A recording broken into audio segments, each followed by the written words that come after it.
Sabay-sabay po nating basahin ang Aklat ng Mga Awit, chapters 116 to 117. Minamahal ko si Yahweh pagkat ako'y dinirinig. Dinirinig niya ako sa dalangin ko at hibik. Ako'y kanyang dinirinig tuwing ako'y tumatawag. Kaya nga't habang buhay ko'y sa iyo lagi tatawag. Noong ako'y mahuhulog sa bingit ng kamatayan, nadarama ko ang tindi ng takot ko sa libingan. Lipos ako ng pangamba at masindhing katakutan. Sa ganoong kalagayan si Yahweh ang tinawag ko at ako ay nagsumamo na iligtas niya ako. Si Yahweh napakabuti, mahal niya ang katuwiran. Diyos siyang mahabagin, sa awa ay mayaman. Si Yahweh ang nag-iingat sa wala ng sumaklolo. Noong ako ay manganib, iniligtas niya ako. Manalig ka o puso ko, kay Yahweh ka magtiwala, pagkat siya ay mabuti, hindi siya nagpapabaya.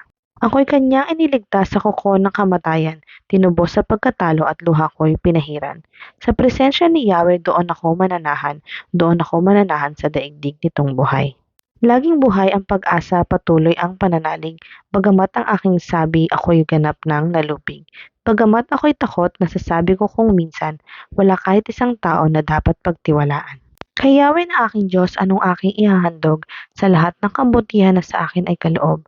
Ang handog ko sa dambana ay inumin na masarap bilang aking pagkilala sa ginawang pagliligtas. Sa tuwinang magtitipon ang lahat ng kanyang hirang, ang anumang pangako ko ay doon ko ibibigay.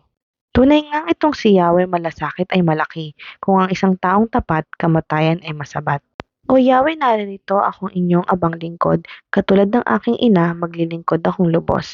Yamang ako'y iniligtas, kinalinga at tinubos. Ako ngayon maghahandog ng haing pasasalamat, ang handog kong panalangin sa iyo ko ilalaga.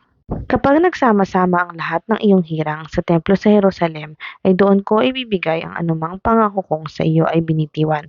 Purihin si Yahweh. Purihin si Yahweh, dapat na purihin ang lahat ng bansa. Siya ay purihin ng lahat ng tao sa balat ng lupa. Pagkat ang pag-ibig na ukol sa ating dakila at wagas, at ang katapatan niya ay walang wakas. Purihin si Yahweh.